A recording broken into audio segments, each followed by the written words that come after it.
What imaging should be done at diagnosis to detect myeloma bone disease? Great question, and I love that you asked me that.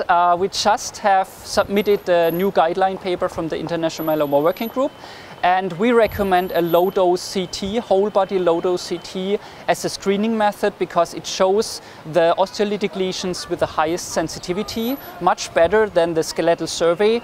If no CT is available, then the skeletal survey is still the standard of care, but we recommend strongly to use a low-dose CT because you have about 25% higher sensitivity to detect the osteolytic lesions. So that's the screening, and if that's negative, then we can go further to magnetic resonance imaging, which also shows the changes in the bone marrow before there are osteolytic lesions, so we can kind of predict the osteolytic lesions and hopefully prevent them.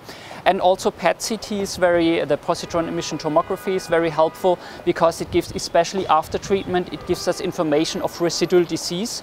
If we do a bone marrow biopsy of the pelvis, what we usually do, because it's easy for us, at least for the patient, sometimes not that much, but it's easy to access the bone marrow. If we might miss something that is somewhere else, and in PET-CT we see it lighting up somewhere else in the body. So basically all of the above, but as a screening method at first diagnosis in basically every setting, other than low-dose MGUS, because I think those patients should be left alone, but every other patient should have a low-dose CT whole body.